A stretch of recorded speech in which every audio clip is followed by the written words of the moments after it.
In early 1991, when Beverley Allitt, a young nursing trainee, applied for a job at Grantham and Kesteven Hospital, a small rural hospital in the UK, they were at first hesitant. She didn't really have the right qualifications to work with children, and she hadn't really been screened properly, but the hospital's pediatric ward was so chronically short-handed, they went ahead and hired her anyway. Soon they would be glad that they had that extra pair of hands when the children and babies on their ward started suffering from mysterious medical attacks and even dying. Today we're going to talk about Beverley Allitt. Let's get into it.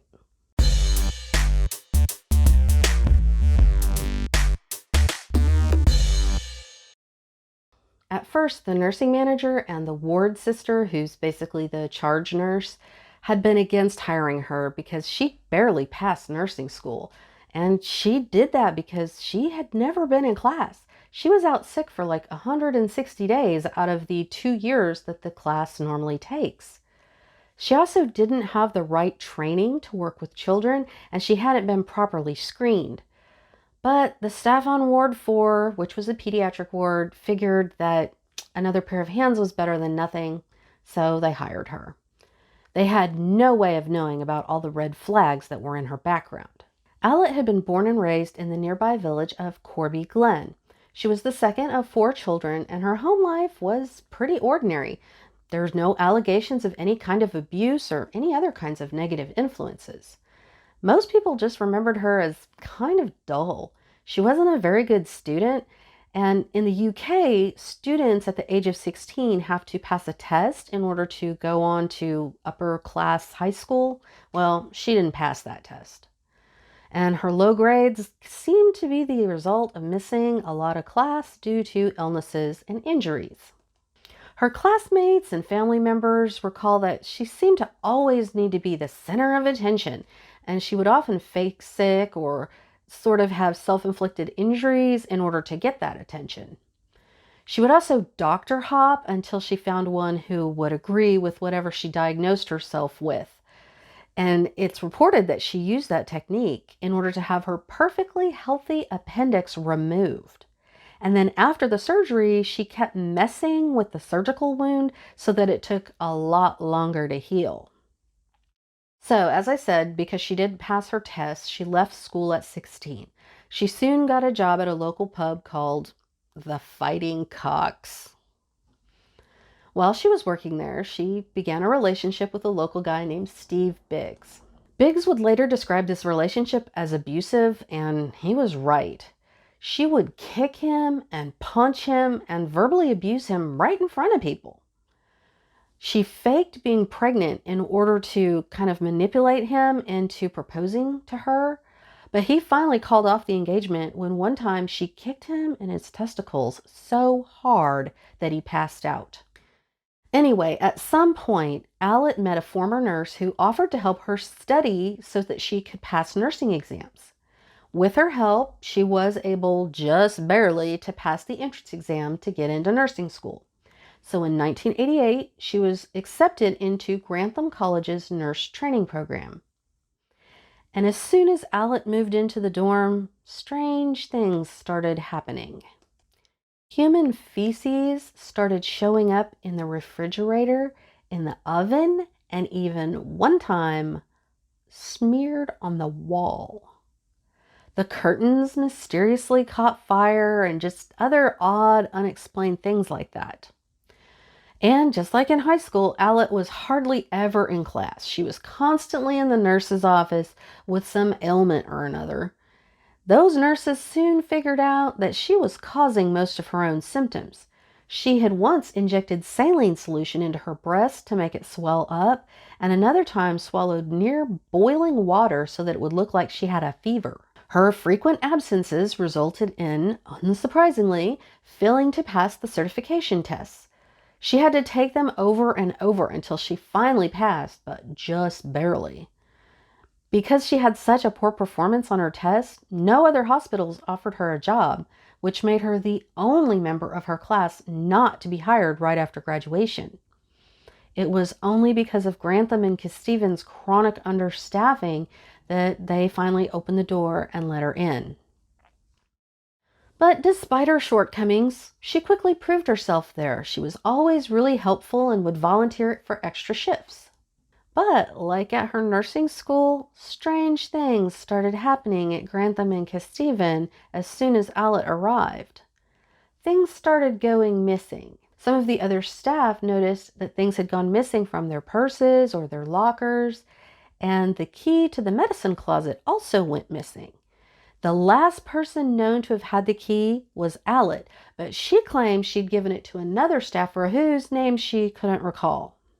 So, not wanting to make a fuss, they just replaced the key and went on about their business. Only 4 days after she was hired, February 21st, 1991, 7-week-old baby Liam Taylor was admitted to the hospital with a mild chest infection. Remember, this is the UK, when you can take your kid to the hospital or the doctor anytime you're worried about their health. Yeah, total socialist hellscape, I know. Anyway, Allitt was right there at Liam's bedside to reassure his parents that he was in good hands and to insist that they go home and get some rest. Within hours of them leaving, Liam suffered a respiratory collapse, meaning he stopped breathing and started turning blue, even though the monitors that he was hooked up to did not go off. Thankfully, Allitt was with him at the time and was able to sound the alarm right away. The staff were able to resuscitate him, but they were worried that he might crash again. So Allitt volunteered for an extra shift to watch over the baby. And sure enough, just after midnight, Liam suffered another respiratory failure. Again, the staff were able to resuscitate him. Yet as the night wore on, his condition got worse, and he had a cardiac arrest. Once again, the monitors he was hooked up to failed to sound the alarm, so it was only thanks to Allitt's quick reflexes that the staff was alerted. But this time, it took over an hour to revive little Liam, and because he had been deprived of oxygen for so long, he suffered severe brain damage and was now dependent on life support systems. His parents had to make the heartbreaking decision to remove their 7-week-old infant from life support. Liam's cause of death was listed as a heart attack. Now, Dr. Charith Naniyankara, who was the doctor in charge of Liam's care at the hospital, was suspicious of that diagnosis, since the weeks-old infant had no previous history of heart problems. He also thought it was odd that the monitors had failed to sound the alarm in any of the attacks. So Dr. Naniyankara wrote to the medical examiner with his suspicions and requested an autopsy, but his request was ignored. Only 2 weeks after Liam's death, 11-year-old Timothy Hardwick was admitted to the ward after he'd suffered a seizure at school. Since Timothy had cerebral palsy, he was noted to need special nursing care, so the head nurse took charge of his care. Later that evening, she asked Allitt to look over him just briefly while she did her rounds. But before she could even finish doing those rounds, she was called back to Timothy's room. He'd stopped breathing and was turning blue. Despite their best efforts to revive him, he died on March 5th, 1991. Only 5 days after that, 15-month-old Kaylee Desmond was admitted for a chest infection. While she was in the ward, she suffered not 1 but 2 cardiac arrests. After the second one, she was transferred to the nearby hospital at Nottingham. While she was there, she did recover, although she was left with severe physical and developmental disabilities. The staff at this hospital noticed that she had a puncture mark under her arm and an air bubble underneath it, but they just assumed it was the accidental injection, so it was not investigated. And the tragedies kept coming. On March 20th, 5-month-old Paul Crampton was brought in with a chest cold. Soon he started to feel better, but within hours of his arrival, he had stopped breathing and his heart had stopped. Dr. Naniyankara saw the boy's symptoms. He was pale, sweaty, and listless, and he ordered glucose to be injected into his IV. He recovered immediately.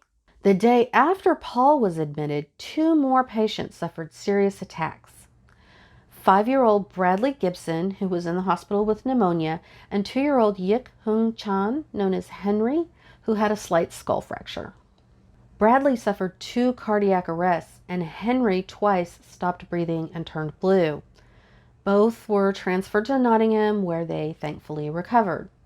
After that, Allitt left to go off duty for 3 days. Paul Crampton, who was still in the ward, seemed to be making a full recovery. So when Allitt came back on duty after her 3 days, Dr. Nanny Ankara had her to remove Paul's IV so that he could get ready and go home. That's when Paul had yet another hypoglycemic attack. They sent him to Nottingham, but not after Dr. Nanny Ankara took a blood sample. Fortunately, Paul recovered and never had another attack. But now the staff at Grantham and Kesteven were beginning to get suspicious. For 6 children to suffer such horrific attacks, and for 2 of them to die within the space of 2 months, they'd never seen anything like this before. They wondered if there was some unknown illness that was circulating within the community or even within the walls of the hospital. As Dr. Nanny Ankara waited on Paul's blood tests, more children kept having serious attacks on Ward 4. 2-month-old Becky Phillips was admitted on April 1st with a mild case of gastroenteritis. She suffered a hypoglycemic attack. Her parents took her home, but her condition just got worse and worse until she passed away that night. Now, Becky had a twin sister named Katie, and because her parents were so frightened, they didn't know what had happened, they brought in Katie as a precaution. And Allitt was put in charge of her care. Soon Katie had an attack and stopped breathing. She was revived, but then later suffered another attack. She too was transferred to Nottingham, where she recovered. The exams there showed that she had 5 fractured ribs, which are known as squeeze fractures. The staff assumed that this was just the result of someone doing CPR on her. No investigation was done. Though Katie survived, she was left with serious brain damage, partial paralysis, and partial blindness. A few days later, 6-year-old Michael Davidson was admitted for post-operative recovery. He had seemed to be doing well until, after one of his regularly scheduled antibiotic injections, administered by Allitt, he began to have a seizure and stopped breathing. Thankfully, he made a full recovery. Then on April 22nd, 1991, 15-month-old Claire Peck was admitted for an asthma treatment. While the doctor was out of the room talking to her parents, Claire was left in the care of Allitt. Within minutes, she went into respiratory failure. The staff was able to resuscitate her. Once she was stabilized and on a ventilator, the doctor again stepped out to speak to her parents. And again, within minutes, Claire had another respiratory attack. But this time, she couldn't be revived. Now the staff at Grantham and Kesteven could no longer explain away the shocking number of serious attacks and deaths on Ward 4. An autopsy was performed on baby Claire, and tests revealed that she had abnormally high levels of potassium in her system. That's a drug that in high enough levels can cause heart arrhythmia to the point of death. Now they had evidence of some foul play, so the hospital administrators took their suspicions to the police in May of 1991. Police Superintendent Stuart Clifton was put in charge of the investigation. Looking over the medical charts of the children who had suffered attacks, including those who had recovered, he suspected there was a serial killer on Ward 4.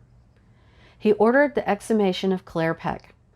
Tests showed not only high levels of potassium, but also the presence of a drug called lignocaine, a drug that's used to treat cardiac arrest in adults. It is never used on children. Now he was more certain than ever that there was foul play at work, so he began questioning the staff on Ward 4. None of them seemed suspicious.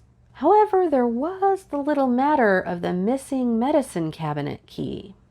It was last known to have been in Allitt's possession, although she swore she gave it to another staffer whose name she just couldn't remember. So Clifton's team made up a chart of who was on duty during each of the children's attacks.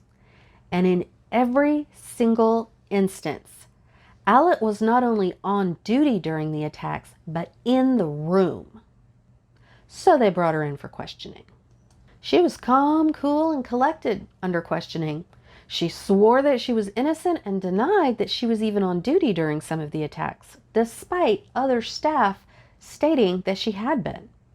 And suspiciously, the allocation notebook, which is like the duty roster, had several pages ripped out of it, and they were specifically pages for the dates that the children had suffered attacks.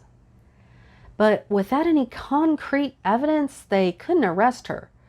But Clifton urged the hospital administrators, he begged them not to let her near any more patients. So they agreed and suspended her from duty. Her co-workers could not believe that the friendly, helpful young nurse that they worked with every day could be guilty of something like this. Several of the parents of the children who had suffered attacks even came to her defense, because she had always been the first one to notice the problems and had worked so hard to save her patients. No one could believe that she would harm children. Even Dr. Nani Yankara, who had been the first one with suspicions, couldn't believe that a nurse would harm her own patients. He'd never even heard of such a thing.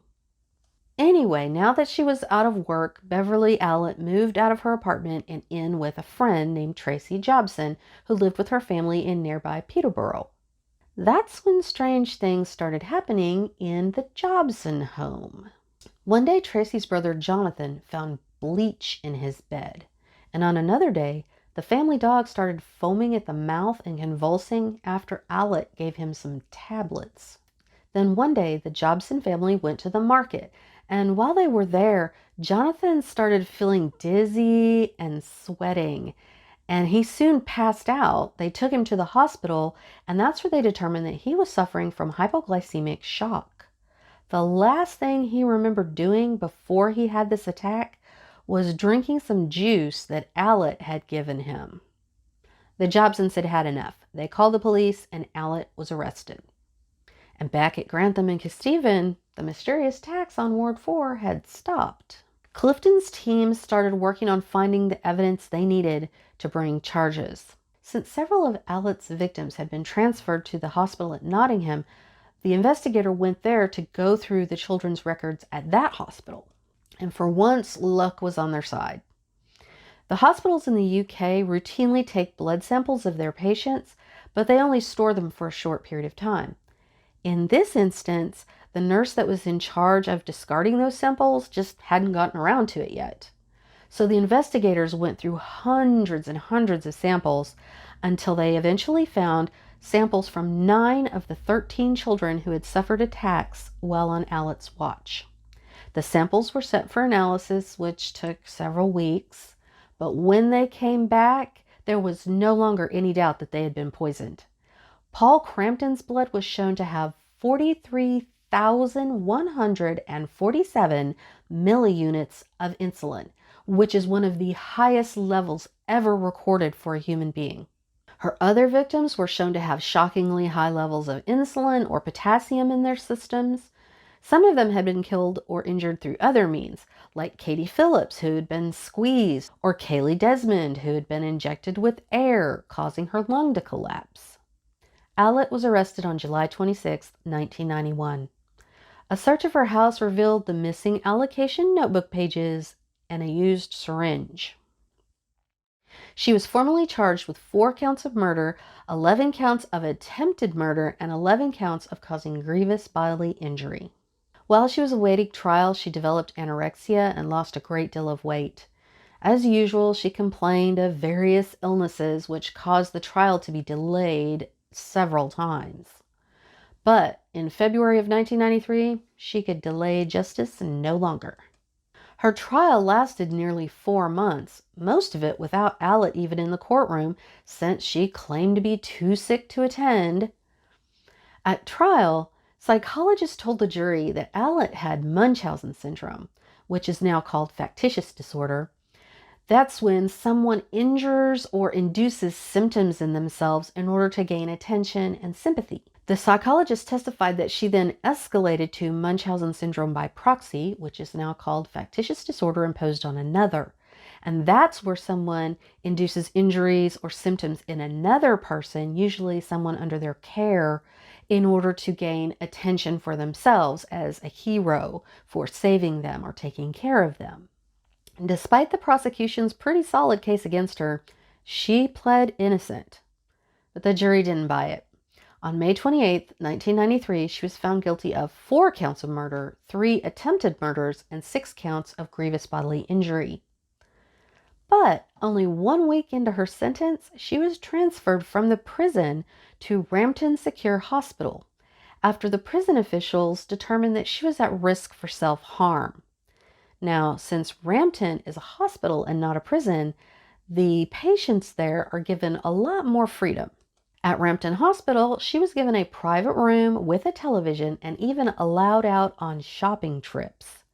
Needless to say, the victims' families, as well as the community at large, was outraged. Many think that Allitt was once again faking illness in order to get special treatment. In 2008, it was reported that she suffered from a near-fatal case of sepsis, which is basically blood poisoning or blood infection. And although the hospital never released any of her records or any other information, it's probably safe to assume that this was another one of her self-inflicted illnesses designed to get attention. Public outrage was renewed in February of 2021 when Allitt, as a resident in an inpatient medical facility, received the COVID-19 vaccine. She received it before many of her surviving victims, including Katie Phillips, who requires constant medical care because of the injuries and disabilities that she was left with thanks to Allitt's attacks. So, what are your thoughts on the Beverley Allitt case? Let me know in the comments. And if you like this video, please give it a like and subscribe to my channel. And if you'd like to support me, you can do so on Patreon. The link is in the description. Not only will you be supporting this channel, but you can also get very cool merch, such as an official Murder Nerd sticker designed by my guy Chad Maupin at Big Bot Design. This is perfect for cell phone cases, laptop cases, any place you like to put stickers. We also have the official Murder Nerd mug, perfect for your beverage of choice. And Murder Nerd t-shirts. So cool.